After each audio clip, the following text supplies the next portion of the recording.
तो एक बार फिर से हम एनआर क्लासेस में एक नए चैप्टर को लेकर आए हैं और नए चैप्टर का नाम है बहुपद। तो इस चैप्टर को शुरू करने से पहले हम थोड़ा आपसे बात करना चाहते हैं और कहना चाहते हैं कि जितने भी स्टूडेंट्स हमारी वीडियो को देख रहे हैं और अगर हमारी वीडियो पसंद आ रही है तो उनसे एक रिक्वेस्ट करना चाहते हैं कि प्लीज़ हमारे चैनल को आप सभी के सभी लोग सब्सक्राइब कर दीजिए, ठीक है ना। आपके एक सब्सक्राइब से हमें एक मोटिवेशन मिलता है कि हाँ, हमारी वीडियो सभी बच्चों को पसंद आ रही हैं और हम जितनी भी वीडियो बना रहे हैं आगे ऐसे ही हम मोटिवेट होकर ऐसे कंटिन्यू वीडियो बनाते रहें। तो आप सभी से एक ही रिक्वेस्ट है कि आप चैनल जो वीडियो देख रहे हैं इसको एक सब्सक्राइब जरूर कीजिए। सब्सक्राइब करने में बस थोड़ा सा ही समय लगता है, एक बार बस क्लिक करना है आपको और तुरंत ही चैनल हमारा सब्सक्राइब हो जाएगा। और अगर आपके लिए ये वीडियो है जो आप पढ़ रहे हैं, आप क्लास कक्षा 10 में है, क्लास 10th में है ना, तो आप तक वीडियो ये हमारी जितनी भी वीडियो बनाई जाए क्लास 10 से रिलेटेड आप तक कंटिन्यू पहुंचे तो आप अपने YouTube चैनल के जो बेल आइकन होता है उसको भी ऑन कर दीजिएगा, ताकि जितनी भी वीडियो बनाएं और हम वीडियो को अपलोड करें वो आपके YouTube पर पहुंच जाए, ठीक है ना, उसका नोटिफिकेशन आप तक पहुंच जाए। तो ठीक है, सबसे पहले हम देखने वाले हैं बहुपद के बारे में ही। बहुपद की परिभाषा क्या होती है ना, और बहुपद के प्रकार हम देखने वाले हैं और एक चर वाले बहुपद क्या होते हैं, है ना, और बहुपद का मान कैसे निकाला जाता है, हम इन सभी टॉपिक के बारे में पढ़ने वाले हैं। तो चलिए अपना टाइम हम अपना खराब नहीं करते हैं और शुरुआत करते हैं अपने पहले टॉपिक की ओर। हम शुरुआत करते हैं अपने पहले टॉपिक की ओर। हमारा पहला टॉपिक हम बात करेंगे इधर तो बहुपद। ये क्लास शायद क्लास 9 में भी पढ़ चुके होंगे कि बहुपद क्या होते हैं, है ना। तो चलिए जानते हैं बहुपद कहते किसे हैं। तो समझिए बहुपद किसे कहते हैं। अगर हम बात करें बहुपद क्या होते हैं, है ना, अगर हम बात करें क्या कि बहुपद क्या होते हैं, तो बहुपद की अगर बात की जाए बहुपद क्या होते हैं, तो इसको हम अगर बहुत ही आसान भाषा में बोले कि बहुपद बोलोगे बहुपद एक ऐसा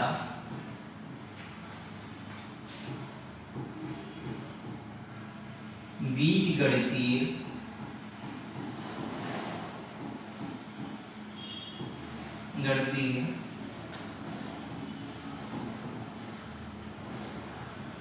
व्यंजक है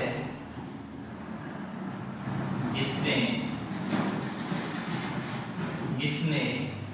चर, अचर तथा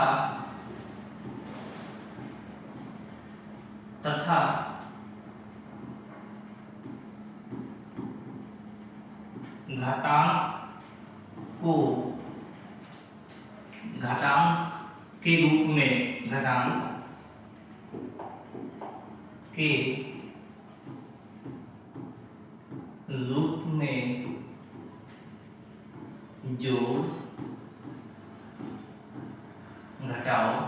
घटाओ तथा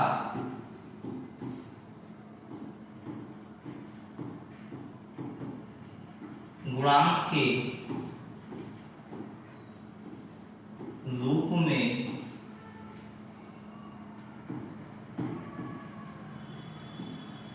देखते हैं, ठीक है। तो आपको समझ में आया होगा डिफिनेशन क्या होती है परिभाषा। बहुपद एक ऐसा बीजगणितीय व्यंजक है जिसमें चर, अचर तथा घातांक के रूप में जोड़, घटाओ तथा गुणांक के रूप में देखते हैं, है ना। मतलब ऐसी संख्याएं, ऐसे बहुपद, है ना, जिसमें क्या हो, चर होने चाहिए, अचर होने चाहिए और क्या होना चाहिए, और वो अचर घातांक के रूप में होने चाहिए और क्या होना चाहिए कि वो और उन चरों को या अचरों को, है ना, क्या करते हैं, जोड़ घटाव के रूप में लिखते हैं। अगर हम बात करें सबसे पहले अगर हम बात करें कि यहाँ पे जो लिखा हुआ है बीजगणितीय है ना व्यंजक, तो जितने भी हम क्लास 7 8 में अभी तक पढ़ते चले आ रहे हैं बीजगणितीय व्यंजक, जैसे मान लो हम बात कर ले x प्लस y का होल स्क्वायर, फॉर्मूला होता है ना, तो ये क्या होता है x square plus y square है ना, प्लस में 2ab या फिर 2xy, ये फॉर्मूला ab है, xy कर लिया यहाँ पे ना, ये फॉर्मूला पूर्ण पढ़ा है ना। तो जितनी भी, या फिर हम बात कर ले एक ऐसे x की पावर माइनस का 2 प्लस में 2x प्लस में 4 है ना, ये भी एक क्या है बीजगणितीय है ना।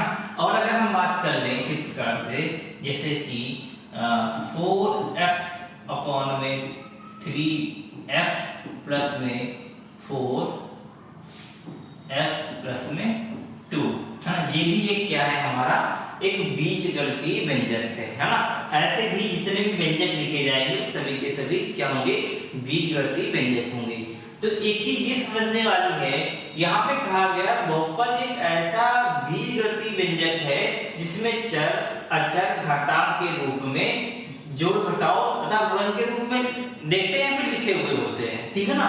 अच्छा, तो यहाँ पे हम देख रहे हैं, इसमें देख रहे हैं यहाँ पे भी क्या है हमारे पास एक अचर संख्या है ना, और एक अचर संख्या है, और यहाँ पे हम देख रहे हैं चर संख्या अचर संख्या जोड़ घटाव के रूप में लिखी हुई है, और यहाँ भी हमारे पास चर संख्या घातांक है, और यहाँ पे लिखा है घातांक, और यहाँ पे भी क्या दे रखा है, यहाँ पे गुणांक दे रखा है, और चर अचर का गुणांक दे रखा है, यहाँ पे एक अचर संख्या दे रखी है। तो इन सभी पॉइंटों को समझने से पहले जरा एक चीज ये भी समझना जरूरी है कि ये सभी की सभी हमारे बहुपद होते हैं, ये सभी की सभी चीजें हमारे बहुपद होती हैं नहीं, मतलब जितनी भी अगर बात की जाए यहाँ पे, जितने भी अभी तक हमने क्लास 7 8 या उससे पहले भी बीजगणित के जितने भी क्वेश्चन सॉल्व किए होंगे है ना, वो सब बीजगणितीय व्यंजक कहलाते हैं। लेकिन सभी के सभी बीजगणित व्यंजक हमारे बहुपद नहीं होते हैं है ना, उसके लिए भी कुछ रूल होते हैं, कुछ नियम होते हैं है ना। तो उन रूल को जानने के लिए सबसे पहले हम क्या ये चर क्या होते हैं और अचर क्या होते हैं उनको समझ लेते हैं, फिर आगे डिटेल में पढ़ते हैं, ठीक है ना। ठीक है, तो चर अचर की अगर हम बात कर रहे हैं तो हम यही पे देख लेते हैं चर संख्याएं कौन सी होती हैं, चर संख्याएं कौन सी होती हैं, हम यहाँ पे लिख लेते हैं, हमारे यहाँ पे स्पेस है, ठीक है ना। ओके, चर संख्याएं कौन सी होती हैं, अगर हम बात करें चर संख्या, तो चर संख्या कौन सी होती है, चर संख्याएं कौन सी होती हैं, चर संख्या वे संख्याएं होती हैं जो हमारे अंग्रेजी अक्षर के जितने भी अक्षर होते हैं, जैसे A B C D X Y Z जितने भी होंगे, ठीक है ना। तो ए टू जेड हम लिख सकते हैं यहाँ पे है ना, जो भी होंगे, या फिर एक्स वाई जेड जितने भी हमारे अंग्रेजी के जितने भी अक्षर होते हैं वो सभी हमारे क्या कहलाते हैं, चर संख्याएं कहलाती हैं, ठीक है ना। ओके, उसके बाद यहाँ पे क्या लिखा हुआ है अचर, अचर क्या होते हैं, अचर को समझ लेते हैं। अचर संख्याएं जो होती हैं जो सिर्फ और सिर्फ क्या होती हैं गणितीय रूप में लिखी आती हैं, मतलब 1 2 3 4 5 6 तो ये संख्याएं होती हैं हमारी क्या अचर संख्याएं है, जैसे 1 2 3 है ना 4 जितनी भी ऐसी संख्याएं होती हैं सब क्या होती हैं हमारी अचर संख्याएं होती हैं, ठीक है ना। अच्छा, चर को जरा थोड़ा सा और समझ लेते हैं।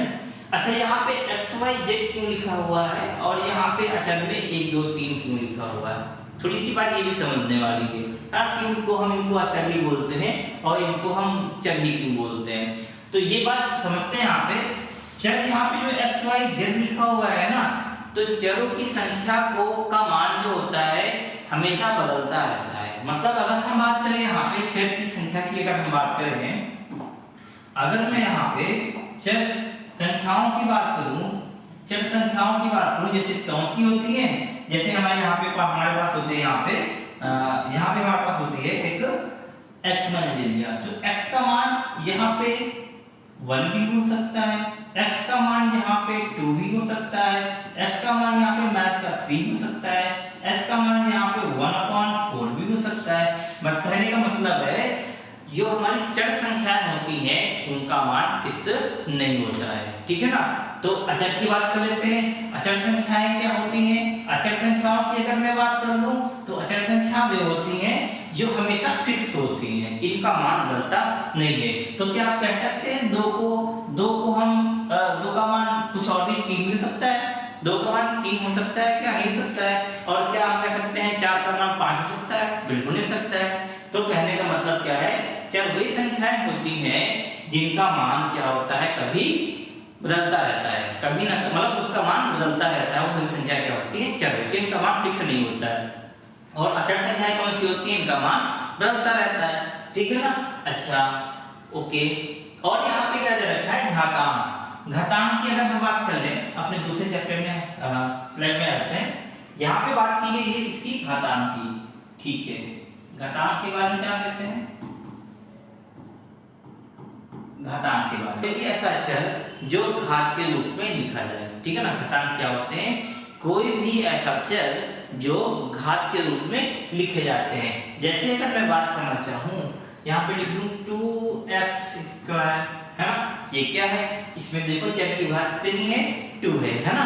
और मैं बात कर लूं यहाँ पे y², ये भी इसकी घातांक कितनी है, 2 है। और अगर मैं बात कर लूं x, इसमें इसकी घात कितनी है, 1 है ना। तो घातांक का मतलब समझ में आया क्या होता है, ठीक है। हमने यहाँ पे चर पढ़ लिया, अचर पढ़ लिया और घातांक के बारे में पढ़ लिया।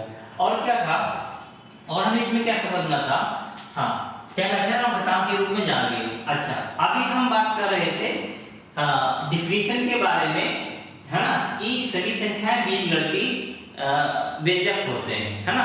बहुपद क्या होते हैं, बीजगणितीय व्यंजक होते हैं। तो अच्छा, हमने यहाँ पे जान लिया चर और अचर संख्याएं। अब हमें यहाँ पे ये जानना है कि क्या सभी की सभी बीजगणितीय संख्याएं जो होती हैं, क्या वे बहुपद होते हैं।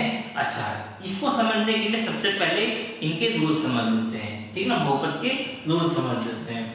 तो रूल क्या होते हैं, बहुपद के रूल की बात अगर हम करें तो पहले जान लेते हैं बहुपद के रूल क्या होते हैं। बहुपद के नियम, बहुपद के नियम क्या होते हैं, बहुपद के नियम। बहुपद के नियम की अगर हम बात करें क्या होता है, ठीक है। तो बहुपद के नियम की अगर हम बात करें तो हमारा पहला नियम क्या कहता है, बहुपद का हमारा पहला नियम क्या कहता है, पहला नियम कहता है यदि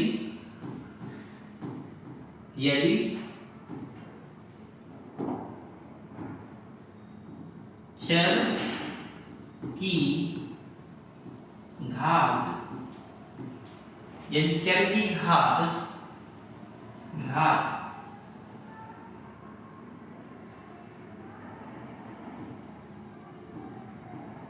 ऋणात्मक होगी तो वह बहुपद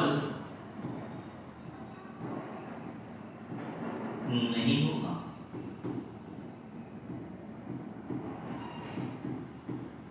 ठीक है, दूसरे की बात कर लें, यदि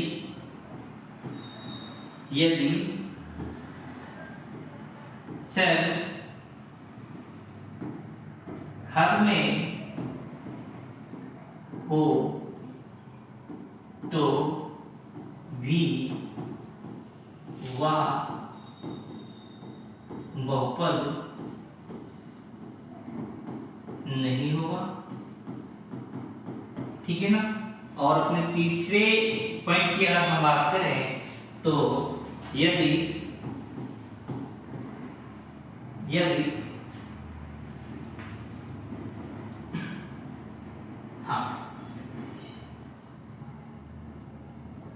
यदि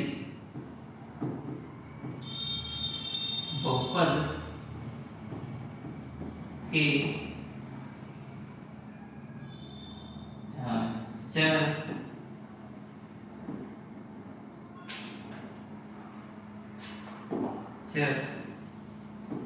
करणी में, करणी मतलब ये रूट में, ठीक है ना, करणी में हो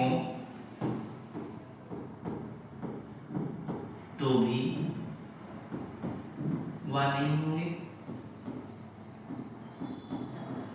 होंगे, ठीक है ना। हम पहले उन नियमों की बात कर रहे हैं जो नहीं हो सकते, है ना, फिर बात करेंगे कौन कौन से हो सकते हैं, ठीक है ना।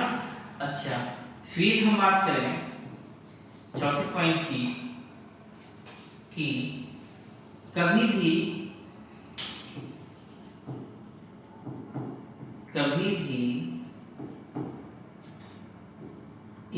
ax में a का मान 0 नहीं होना चाहिए, नहीं होना चाहिए, ठीक है ना। अच्छा, और हम बात कर ले और कौन सा, ठीक है, इतने नियम। और अब हम थोड़ा देख लेते हैं यहाँ पे क्या क्या चीजें हो सकती हैं, है ना। अपना लास्ट पॉइंट अगर हम बात कर ले, यहाँ पे लास्ट पॉइंट की बात कर ले तो यहाँ पे समझना बहुपद के चर कैसे होने चाहिए। बहुपद के चरों की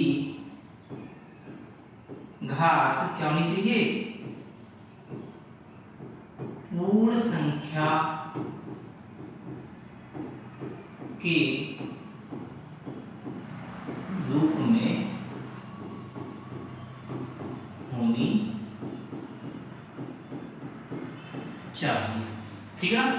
ये सबसे लास्ट पॉइंट है और इसी से हम जितने भी दे रखे हैं यहाँ पे, अगर आप इसको समझ गए हैं तो इसी से संबंधित हम पूरी पूरी जितने भी बहुपद होते हैं कौन से नहीं होते इसको बताने वाले हैं, ठीक है ना। पहले हमने क्या बताया कि बहुपद की डिफिनेशन फिर से आ जाते हैं कि बहुपद क्या होते हैं, जितने बहुपद ऐसी गणितीय व्यंजक संख्याएं होती हैं जिनमें चर होते हैं, अचर होते हैं और घातांक होते हैं, ठीक है ना। अच्छा, और अगर हम बात कर लें वो संख्याएं, उन बहुपदों को हम प्लस में, जोड़ में, घटाने में या फिर गुणांक या फिर में हम लिख सकते हैं उनको, ठीक है ना। तो सभी संख्याएं क्या होंगी हमारी, वो बहुपद कहला सकती हैं। अब कौन सी चीजें होंगी जो बहुपद नहीं कहलाएंगी, अगर हम चर की घात कैसी ऋणात्मक, मतलब अगर कोई चर दे रखा है और उस चर की घात कैसी है, ऋणात्मक है, तो वो संख्या क्या, वो संख्या बहुपद हमारी नहीं होगी, ठीक है ना। फिर क्या लिखा, यदि चर हर में हो तो भी वो संख्या बहुपद नहीं होगी। अगर कोई बहुपद दे रखा है, कोई भी गणितीय व्यंजक दे रखा है और उसमें क्या हो जाए, उसमें अगर हमारा चर हर में आ जाए तो भी वो संख्या बहुपद नहीं होगी, ठीक है ना। यदि बहुपद में चर करनी में हो, मतलब वो अंडरवुड में हो, ठीक है ना, तो भी वो संख्या क्या हो जाएगी हमारी बहुपद नहीं होगी, ठीक है। फिर लास्ट लिखा है कभी भी ax में a का मान 0 नहीं होना चाहिए, ठीक है ना, ax का मान 0 नहीं होना चाहिए। और हम बात कर लें बहुपद के चरों की घात पूर्ण संख्या के रूप में होनी चाहिए, मतलब जितने भी बहुपद होते हैं और उनके उन बहुपद में जितने भी चर होते हैं उन चरों की घात कैसी होनी चाहिए, उन चरों की घात कैसी होनी चाहिए, पूर्ण संख्या होनी चाहिए। तो सभी लोग पूर्ण संख्या के बारे में जानते होंगे, क्या होती है पूर्ण संख्याएं, जो संख्याएं 0 से शुरू होती हैं और घातक अनंत तक जाती हैं वो संख्याएं क्या कहलाती हैं, पूर्ण संख्या कहलाती हैं। तो अगर हमको बहुपद में चरों की घात किस रूप में मिलती है, अगर पूर्ण संख्या के रूप में मिलती है, मतलब वो संख्या सभी कैसी होंगी, हमारी कैसी होंगी, बहुपद होंगी, ठीक है। तो हम जरा देख लेते हैं इस एग्जांपल, आप लोगों को कितना समझ में आया। तो अच्छा, फिर हम एक बार जैसे ही हमने यहाँ पे बताया आपको कि हमने तुलना की है इसकी, है ना, फिर इसका अंतर आपको अच्छे से समझ में आ जाएगा। आपको चर समझ में आ गया, आपको अचर समझ में आ गया, ठीक है ना। और उसके बाद अगर हम बात कर लें, आपको यहाँ पे कुछ बहुपद के नियम होते हैं, घातांक भी बता दिया कैसे घातांक मतलब ये चरों की पावर घात में होगी, ठीक है ना, और उसके बहुपद के नियम भी बता दिए, है ना। जो रेड में लिखे हुए हैं ये सब नहीं होने चाहिए और जो ग्रीन में लिखा हुआ है ये होगा, अगर ये है तभी हमारा बहुपद कहलाएगा, ठीक है ना। तो चलिए हम आगे देखते हैं क्या होते हैं बहुपद, ठीक है ना, ठीक है। चलो, तो आप लोगों से हम क्वेश्चन करना चाहते हैं और आप लोग बताएंगे इसमें से कौन सा बहुपद है और कौन सा नहीं है, पहले पहचानना आना चाहिए, ठीक है ना। तो हम पहले की अगर हम बात करें तो आप बताएंगे x² प्लस में 4x प्लस में 2, ठीक है ना। और हम पहले लिख लेते हैं इसके बाद पूछते हैं, ठीक है। अगर मैं लिख दिया 3x की पावर माइनस का 2 प्लस में 4x माइनस का 3, ठीक है ना। और लिख लेते हैं क्या लिखते हैं x की पावर 1.2 प्लस में 4, ठीक है ना, और कितने 3x की पावर 0 प्लस में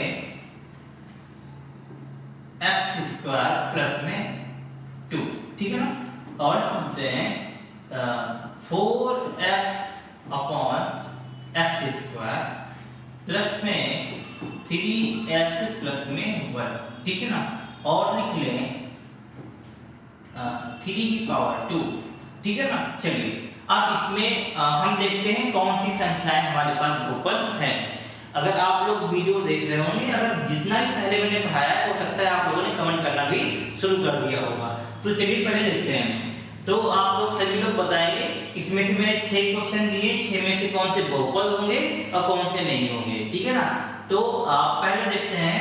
पहले दे रखा है हमारे पास, क्या लिखा है, पहले दे रखा है x स्क्वायर प्लस में 4x और प्लस में 2।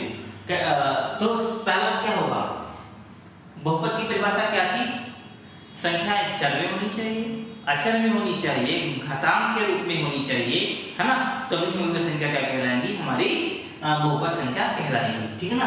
तो यहाँ पे देखिए चर है और चर के ऊपर क्या है, घातांक है। घातांक किस रूप में, बहु संख्या के रूप में है, बिल्कुल है। अच्छा, यहाँ पे एक अचर है और यहाँ पे एक चर है, ठीक है ना।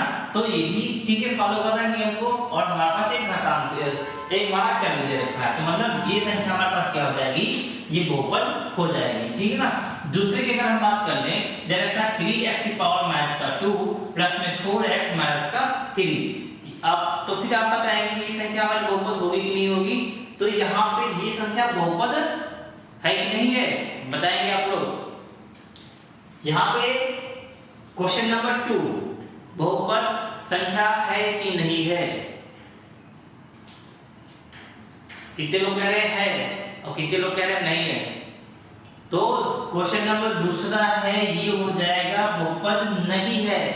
क्यों नहीं है, चलिए समझते हैं। हमने अभी नियमों में लिखाया था कि अगर किसी बहुपद में चरों की संख्या कैसे में ऋणात्मक दे रखी है, घातांक उसका ऋणात्मक दे रखा है, तो वो संख्या हमारी बहुपद नहीं होगी। कैसी होनी चाहिए फिर चरों की संख्या, चरों की घात कैसी, पूर्ण संख्या में होनी चाहिए। यहाँ पे क्या दे रखा है, माइनस का 2 दे रखा है। अगर कोई संख्या में किसी बहुपद में, है ना, किसी बहुपद में चर पर ऋणात्मक घात होती है तो हमारी बहुपद नहीं होता है। तो ये दूसरा भी मान नहीं होगा, ठीक है। जाओ फिर क्या दे रखा है, तीसरा कि अगर कोई संख्या इसमें दे रखा है x की पावर 1.2 प्लस में 4, इसको बताइए ये संख्या हमारी बहुपद है कि नहीं है। तो ये संख्या भी बहुपद हमारी नहीं है, क्योंकि 1.2 भी एक पूर्ण संख्या नहीं है ना। इसकी घात जो 1.2 दे रखी है, कैसी होनी चाहिए थी, ये होल नंबर में होनी चाहिए थी, पूर्ण संख्या में होनी चाहिए थी, तो ये भी हमारा नहीं होगा, ठीक है ना। उसके बाद कर लेते हैं, लिखा है 3x की पावर 0 प्लस में x स्क्वायर प्लस में 2।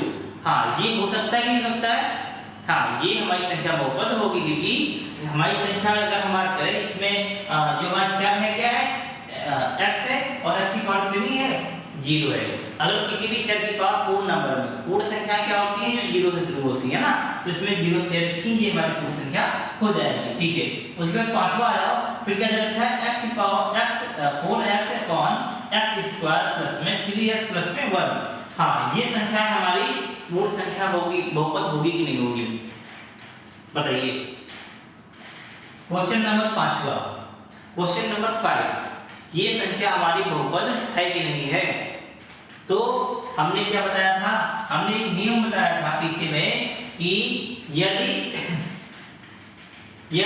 चर हर में हो तो भी वह बहुपद नहीं होगा, है ना। रूल नंबर 2 फोकस कीजिए, है ना, क्या लिखा हुआ है रूल नंबर 2 में, तो वही तो है ना। इसका चर कहाँ पे दे रखा है, इसका चर हमको हर में दे रखा है। अगर कोई भी संख्या किसी भी बहुपद में, किसी भी बीजगणितीय व्यंजक में क्या होगा, अगर हर नीचे आ जाएगा तो इसका मतलब क्या हो जाएगा, हर में अगर मतलब हर में अगर चर संख्या आ जाएगी, इसका मतलब वो संख्या हमारी बहुपद नहीं होगी, ठीक है ना। उसके बाद आते हैं यहाँ पे आ जाओ, ये हमारी संख्या क्वेश्चन नंबर 6 में, ये संख्या हमारी बहुपद है कि नहीं है, लिखा है 3 स्क्वायर, तो ये संख्या तो बिल्कुल भी नहीं है, मतलब क्या होती है, बहुपद क्या होते हैं, जो चरों के रूप में लिखे हुए होते हैं, ठीक है ना। जहाँ पे क्या होता है, एक हमारे पास चर भी होना चाहिए, अचर संख्या भी होनी चाहिए, है ना, वो संख्या हमारे पास क्या कहलाती है, बहुपद कहलाती है। तो ये भी हमारे पास संख्या क्या हो जाएगी, बहुपद नहीं है। अच्छा एक क्वेश्चन बता दो कि ये लास्ट वाला x, फिर ये हमारे पास बहुपद है कि नहीं है। अभी हमने बताया ऐसी संख्याएं जो चर अचर और घातांक के रूप में लिखी जाती है, वो संख्या क्या होती है, हमारी बहुपद होती है। तो यहाँ पे बताइए ये x हमारा बहुपद है कि नहीं है। हाँ, बहुत से लोग सोच रहे होंगे ना, तो इसमें कोई अचर संख्या दे रखी है और ना ही कोई घात दे रखी है ना। अगर आप लोग ये सोच रहे हैं तो ये आपका सोचना बिल्कुल ही गलत है। तो यहाँ पे क्या हो जाएगा, यहाँ पे समझिएगा, यहाँ पे x कितना लिखा हुआ है, यहाँ पे 1x लिखा हुआ है। सभी अचर संख्याओं के नीचे अगर सामने कोई भी गुणांक नहीं दे रखा है, इसका मतलब क्या है, वो 1x है, ठीक है ना। अच्छा आप सभी लोग ये भी पढ़े होंगे, कोई भी संख्या हो, चाहे वो चर संख्या हो चाहे अचर संख्या हो, उसकी घात हमेशा 1 होती है ना। यहाँ पे 1 हमेशा है, तो इसका मतलब भी संख्या क्या है, ये एक हमारी ऐसी बहुपद संख्या है, ठीक है ना। खाली अगर x की बात की जाए यहाँ पे, तो x भी हमारी कैसी संख्या है, एक बहुपद है। लेकिन यहाँ पे अगर हम बात करें इस संख्या की, तो ये हमारी बहुपद नहीं है, क्योंकि इसमें सिर्फ और सिर्फ क्या है, 3 है, जो कि एक अचर संख्या है, इसमें चर संख्या नहीं है, ठीक है ना। तो उम्मीद करते हैं आप लोगों को समझ में आया होगा, ठीक है।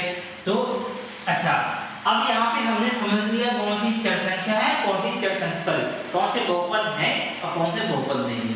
तो हम तो ये तो जान लिए जो हमारे बहुपद है उस पे टिक लगा हुआ है। अब जो गलत है, बहुपद नहीं है, तो उनको क्या बोलते हैं।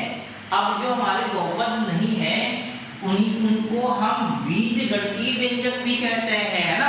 कहने का मतलब क्या हुआ, तो समझना कि एक लाइन को समझना कि सभी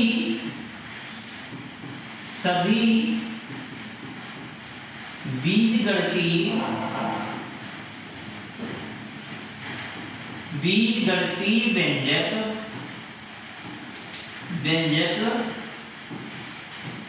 बहुपद नहीं होते हैं,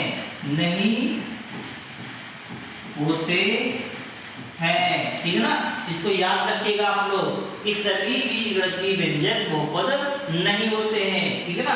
और हम अगर बात करना चाहें यहाँ पे, क्या सभी बहुपद बीजगणितीय व्यंजक हो सकते हैं, बताइएगा। क्या सभी बहुपद बीजगणितीय व्यंजक हो सकते हैं? जी बिल्कुल, सभी बहुपद बीजगणितीय व्यंजक हो सकते हैं, है ना। इसको भी आप लोग याद रखिएगा,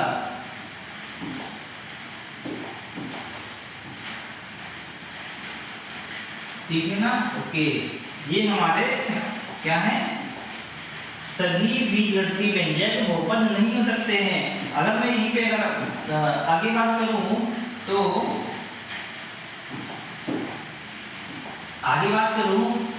सभी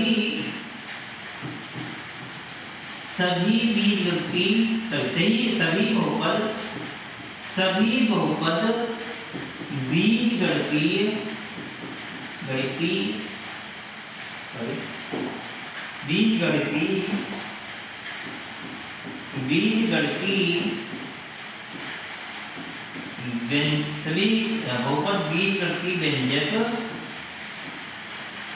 हो सकते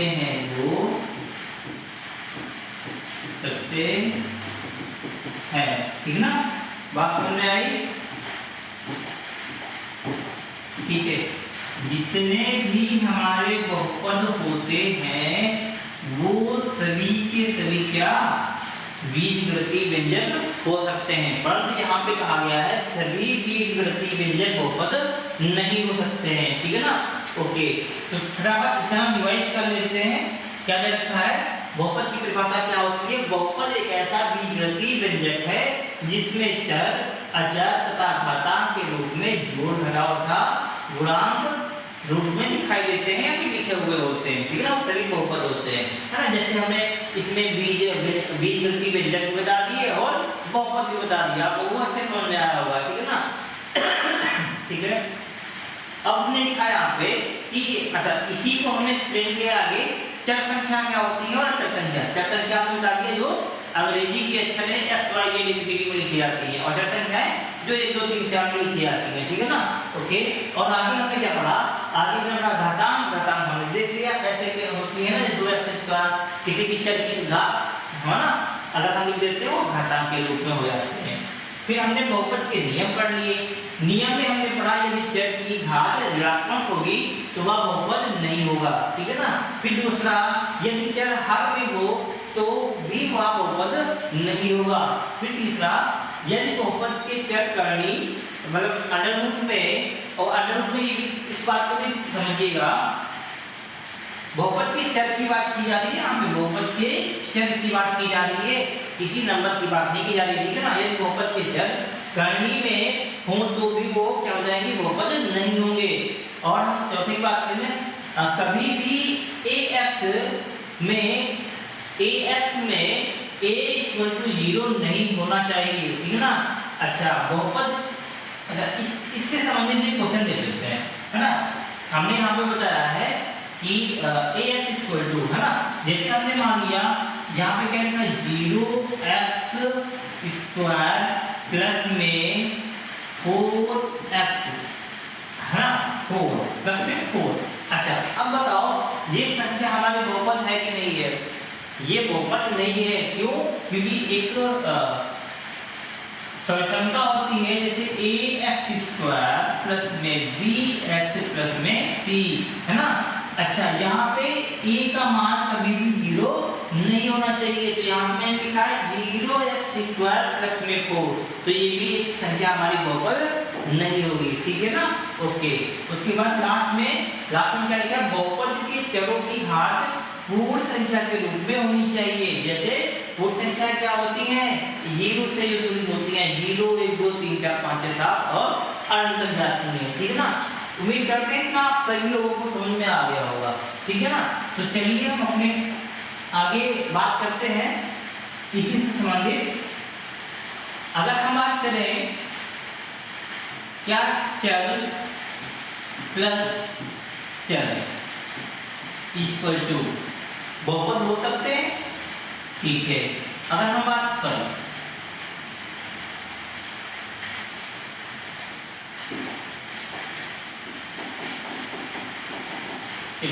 हम कुछ और नियम भी देख लेते हैं, जैसे कि यहाँ पे क्या लिखा है, चर और प्लस में अचर, क्या ये हमारे बहुपद हो सकते हैं।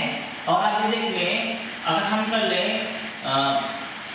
चर माइनस अचर संख्या, ठीक है, ये संख्याओं की बात कर रहा हूँ मैं, क्या ये बहुपद हो सकते हैं। और अगर हम आगे अपनी बात कर लें क्या कि चर गुणे में अचर, क्या ये बहुपद हमारे हो सकते हैं।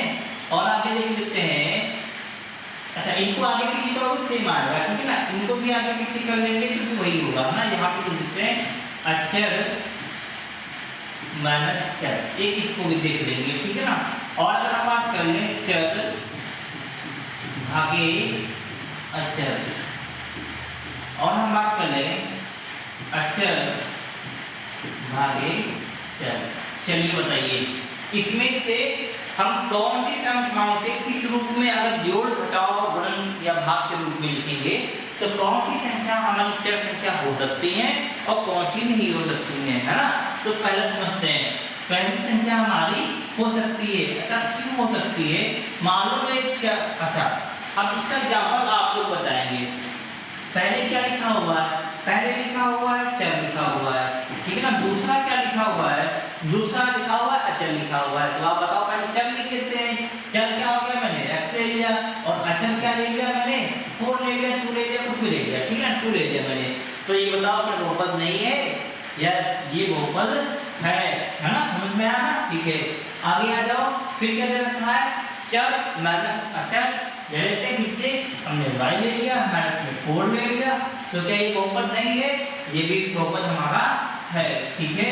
फिर लिखा हुआ है अचर माइनस चर, तो ले लेते हैं, मैंने पहले अचर संख्या ले ली, क्या ले ली 5 ले ली, और माइनस का x ले लिया, तो क्या ये बहुपद में नहीं है हमारे, बिल्कुल भी ये हमारे बहुपद में है, ठीक है ना। ओके, फिर आगे आ जाओगे, क्या है चर भाग अचर, हाँ, चर भागे अचर। तो हमने एक चर संख्या ले ली, क्या ले ली, x भाग क्या ले लिया, 4 ले लिया। तो अब बताओ ये संख्या हमारी बहुपद है कि नहीं है, चलो इसको देखते हैं। नहीं समझ में आता है फिलहाल, तो हम क्या करेंगे, इसके नीचे 1 मान लेंगे और इसके नीचे 1 मान लेंगे, क्रॉस मल्टीप्लाई कर लेंगे। तो यहाँ पे x बन जाए, क्या हो जाएगा, x हो जाएगा, 4 बन जाए, कर देगा 4 हो जाएगा।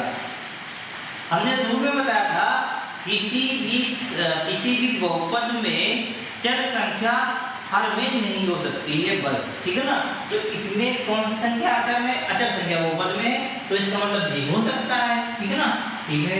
फिर यहाँ पे हम इसको देख लेते हैं, पहले अचर ले लेते हैं, अचर मैंने 3 ले लिया और भागे कितना हमने y ले लिया। इसको भी सॉल्व कर लेते हैं ऐसे, ठीक ना, क्रॉस मल्टीप्लाई कर लेते हैं, 3 बन जा 3 हो जाएगा एंड y बन जा y हो जाएगा। हाँ, यहाँ पे समझना, यहाँ पे क्या गया, हमारी चर संख्या हर में आ गई, तो इसका मतलब जो हमारी ये संख्या है, ये संख्या हमारी नहीं हो सकती, ठीक है ना।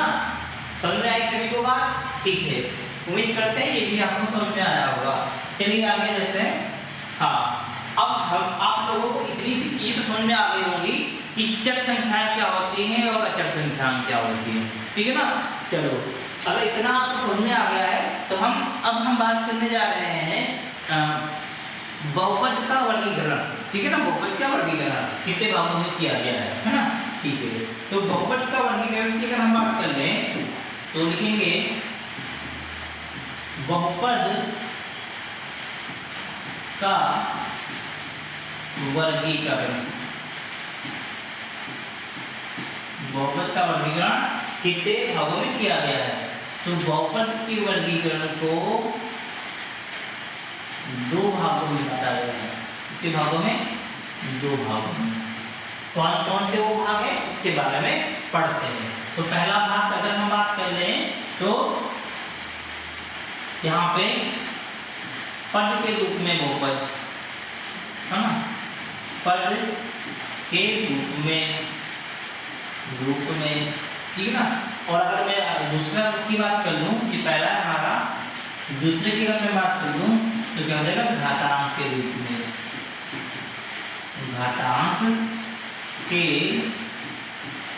रूप में, ठीक है ना। समझ में आया ना। अगर बहुपद का वर्गीकरण की अगर मैं बात कर लूँ तो कितने भागों में, 2 भागों में इनको बांट दिया गया है। पहले क्या हो जाएगा, पद के रूप में, फिर दूसरा क्या हो जाएगा, घातांक के रूप में। अब हम बात करने वाले हैं पद के रूप में बहुपद कितने प्रकार के होते हैं, है ना। तो सबसे पहले हम बात कर लें पद के रूप में, तो पद के रूप में सबसे पहला हमारा हो जाएगा कौन सा, एक पदी बहुपद, ठीक है ना, ओके। फिर हम बात कर लेंगे कि इसको बोलते हैं द्विपदी बहुपद, ठीक है ना। आगे हम बात कर लें, इसको बोलते हैं त्रिपदी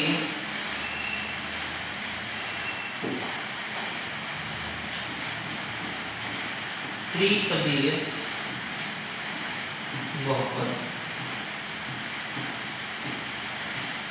ठीक है ना, ओके। फिर हम इधर की बात करने आएगा, ये क्या होते हैं, इनको पहले को बोलते हैं हम रैखिक बहुपद, रैखिक बहुपद, ठीक है ना। दूसरे की अगर हम बात कर लें तो दूसरे वाले को हम कहते हैं द्विघाती बहुपद,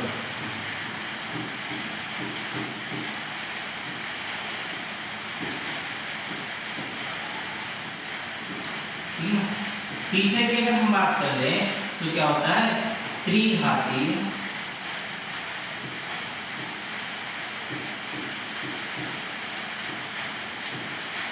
बहुपद, ठीक है ना। हाँ, ये हमने इनके प्रकारों को जान लिया। अब हम जानते हैं एक एक करके, हम एक पदी बहुपद किसको कहते हैं, द्विपदी बहुपद किसको कहते हैं, त्रिपदी बहुपद किसको कहते हैं, है ना। और इधर के बारे में समझेंगे, ठीक है ना। तो चलिए शुरू करते हैं हम अगले इनको स्पेंड करते हैं। तो हम अगर बात करें यहाँ पे क्या, अगर हम बात करें एकपदी बहुपद क्या होते हैं, तो एकपदी बहुपद कौन से रहते हैं, जिनमें सिर्फ और सिर्फ एक पद होते हैं, है ना, जो चर और अचर से मिलकर बने होते हैं।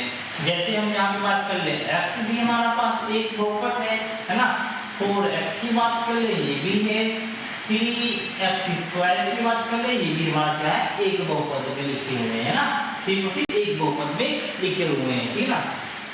आगे अगर हम बात करें, लिखा है द्विपदी बहुपद। क्या होते हैं द्विपदी बहुपद, जिनमें सिर्फ और सिर्फ कितने पद होने चाहिए, दो पद होने चाहिए, है ना। इनको हम प्लस माइनस का यूज करके आराम से लिख सकते हैं। जैसे कि हम बात करें, जैसे मैंने लिखा 2x प्लस में 4, देखिए कितने पद हैं इसमें, दो पद हैं, है ना। या फिर 3x² प्लस में 4, है ना, कितने पद हैं इसमें, दो पद हैं, है ना। इनको जोड़ के बनाया गया है, इसलिए दो पद इसमें हो गए। इसमें कोई संख्या नहीं जोड़ी गई, नहीं घटाई गई, इसलिए एक पद है, ठीक है। इनके बीच में कॉमा लगा हुआ है, बात समझ में, ठीक है। ऐसे और भी एग्जांपल्स में करते हैं, आप बना लीजिएगा। उसके बाद हम देखते हैं क्या लिखा है, त्रिपदी बहुपद क्या होते हैं, जिसमें तीन पद होते हैं, जैसे 2x² प्लस में 4x और प्लस में क्या 2। इसमें देखो क्या, यहाँ पे कितने पद हैं, हमारे पास तीन पद दे रखे हैं, है ना। एक स्क्वायर, एक अलग है, एक अलग पावर है, और यहाँ पे अलग दे रखा है ना। और बनाना चाहें तो हम देखते हैं 3x² प्लस में 4x प्लस में 1, ये भी हमारे पास क्या हो गया, त्रिपदी बहुपद हो गया, ठीक है ना। हाँ, एक और कर लेते हैं, तो 3y² माइनस का 4x प्लस में 2, ये भी हमारा क्या है, त्रिपदी बहुपद है, ठीक है ना। आगे आ जाओ, फिर क्या दे रखा है, रैखिक बहुपद। क्या होते हैं रैखिक बहुपद, समझना। यहाँ पे एक पदी बहुपद में क्या होंगे, जिसमें सिर्फ एक पद होंगे, ठीक है ना। द्विपदी में दो पद होंगे, त्रिपदी में तीन पद होंगे। अच्छा, रैखिक बहुपद क्या होते हैं, रैखिक बहुपद की अगर हम बात करें तो रैखिक बहुपद वे होते हैं जिन पदों की संख्या, जिन बहुपदों में चरों की संख्या क्या, चरों की घात क्या होती है, एक होती है। जिन बहुपद में चरों की घात क्या होती है, एक होती है, वो सभी की सभी क्या कहलाते हैं, हमारे रैखिक बहुपद कहलाते हैं। जैसे 2x प्लस में 4, ये क्या है, रैखिक बहुपद है। इसमें चर कौन सा है, x है, x की घात कितनी है, 1 है ना। और अगर हम बात कर लें 3x प्लस में 4y प्लस में 2, ये कौन सा है, ये भी हमारे पास रैखिक बहुपद है। इसमें भी हमारे पास चरों की घात कितनी है, 1 है, ठीक है ना। हम चरों की घात देखते हैं, अगर 1 है, 1 से ज्यादा बिल्कुल भी नहीं होनी चाहिए, है ना। रैखिक बहुपद में, है ना, चरों की घात 1 से ज्यादा बिल्कुल भी नहीं होनी चाहिए, ठीक है। फिर अगर हम बात कर लें द्विघाती बहुपद क्या होते हैं, द्विघाती बहुपद में चरों की घात अधिकतम 2 होनी चाहिए, 2 से ज्यादा होना है, 2 से ज्यादा बिल्कुल ले सकती है ना। तो यहाँ पे अगर हम लिखें तो क्या हो जाएगा, 2x² प्लस में 4x, है ना, ये हमारे पास क्या हो गया, प्लस में 2, ये क्या हो गया, हमारे पास द्विघाती बहुपद हो गया। इसमें घात कितनी है, मैक्सिमम 2 है, इसलिए क्या हो जाएगा, द्विघाती बहुपद हो जाएगा, ठीक है ना। और अगर हम बात कर लें आगे की, फिर लिखा त्रिघाती, तीन घात वाले मतलब 3x² माइनस 4x प्लस में 2x² एग्जाम्पल हो गया। हाँ, त्रिघाती बहुपद क्या होते हैं, जैसे में 3x की पावर 3 प्लस में 4x² प्लस में 3x माइनस का 4, ये हमारे पास क्या हो गया, त्रिघाती बहुपद हो गया, ठीक है ना। क्या त्रिघाती बहुपद क्या होते हैं, जिसमें अधिकतम पावर कितनी होनी चाहिए, 3 होनी चाहिए। तो यहाँ पे अधिकतम पावर कितनी है, 3 है, इसलिए हमारे पास क्या हो जाएगा, एक त्रिघाती बहुपद हो जाएगा, ठीक है ना। एक बार फटाफट इसका रिवीजन कर लेते हैं। बहुपद का वर्गीकरण दो भागों में किया गया, एक है पद के रूप में और दूसरा है घातांक के रूप में, है ना। पद के रूप में कितने, तीन बार बताया हमने, 3 पार्ट्स के, है ना। क्या है, एक पदी बहुपद क्या होते हैं, इसमें एक पद होते हैं, जैसे x है, 4x है, कॉमा लगा के इसमें, है ना, ये सब क्या है, एक पदी बहुपद है। द्विघाती बहुपद में, द्विपदी बहुपद में क्या होते हैं, इसमें दो पद होते हैं, है ना, 2 टर्म्स होते हैं, तो 2x प्लस में 4, 3x² प्लस में 4, है ना, ये सब क्या हो जाएंगे, हमारे द्विपदी बहुपद हो जाएंगे। त्रिपदी बहुपद में क्या हो जाएंगे, त्रिपदी में हमारे पास 3 पद हो जाते हैं, जैसे 2x² प्लस में 4x प्लस में 2, ये क्या हो जाएंगे हमारे पास, ये हो जाएंगे हमारे त्रिपदी बहुपद हो जाएंगे, ठीक है ना। अच्छा, फिर अगर कोई घातांक के रूप में सबसे पहले क्या रैखिक बहुपद की बात की गई है। रैखिक बहुपद 2x प्लस क्या हो जाएगा जिसमें अचर की घात अधिकतम 1 होगी, तो 2x प्लस में 4, इसमें अचर कौन सी है, x है, इसकी घात कितनी 1 है ना, ये संख्या लिखी हुई है। फिर द्विघाती बहुपद में इसमें अधिकतम घात कितनी होनी चाहिए, 2 होनी चाहिए, तो ये लिखा है 2x square plus 4x plus में 2। फिर अगर त्रिघाती बहुपद क्या होते हैं, जैसे 3x की पावर 3, इसमें अधिकतम घात 3 होनी चाहिए, 3x की पावर 3 प्लस में 4x स्क्वायर प्लस में 3x प्लस का 4, ये हमारे क्या हो जाएंगे, हमारे त्रिघाती बहुपद हो जाएंगे, ठीक है ना। तो जितने भी टॉपिक थे इसमें समझने के लिए हमने पूरे के पूरे इसमें समझा दिए हैं। उम्मीद करते हैं आप सभी बच्चों को समझ में आया होगा। देखिए, अगर आप सभी स्टूडेंट्स को क्लास 10th में 90 प्लस नंबर स्कोर करना है तो आपको मेहनत तो करनी पड़ेगी, और आप अगर मेहनत करेंगे तभी आपके अच्छे नंबर आएंगे, ठीक है ना। तो कुछ अच्छा करने के लिए मेहनत तो करनी पड़ती है, तो आप सभी लोग ज़्यादा से ज़्यादा मेहनत करेंगे, है ना, ज़्यादा से ज़्यादा क्वेश्चनों को सॉल्व करेंगे, ताकि आप सभी की जो मार्क हो, है ना, अच्छे से अच्छे आ सके, ठीक है ना। तो आप सभी जितने भी बच्चे हमारे वीडियो को देख रहे हैं, और अगर आपको थोड़ा सा भी समझ में आया है तो आप हमारे चैनल को सब्सक्राइब जरूर कीजिएगा। सब्सक्राइब करने के बाद बेल आइकन को भी ऑन कर दीजिएगा, क्योंकि बेल आइकन ऑन करने से हमारी जितनी भी लेटेस्ट वीडियो होगी आप तक पहुंच जाएंगी, है ना, उसका नोटिफिकेशन आप तक आ जाएगा। और अगर आपके साथ आपके भी कोई दोस्त भाई बहन कोई भी हैं तो आप इस वीडियो को तक भी शेयर कर सकते हैं, ठीक है ना। तो आज के लिए इतना ही है। हम अगले वीडियो में हम क्लास 10 की चैप्टर 2.1 की जितने भी क्वेश्चन होंगे या फिर जितने भी 2.2 हम मैक्सिमम वीडियो को कोशिश करेंगे छोटी वीडियो रखें, ताकि आप आराम से देख पाएं, है ना। इसको ज़्यादा लंबी या ज़्यादा लंबी हम नहीं करेंगे, ठीक है ना। तो ये क्वेश्चन हो गए हैं। उम्मीद करते हैं आप सभी को समझ में आया होगा बहुपद क्या होते हैं, बहुपद के प्रकार और कैसे पहचान करते हैं, हमने नियम बताए हैं ना, इन सभी को आपको फॉलो करना है, ठीक है ना। तो ठीक है, चलते हैं, मिलते हैं अगली वीडियो में। धन्यवाद।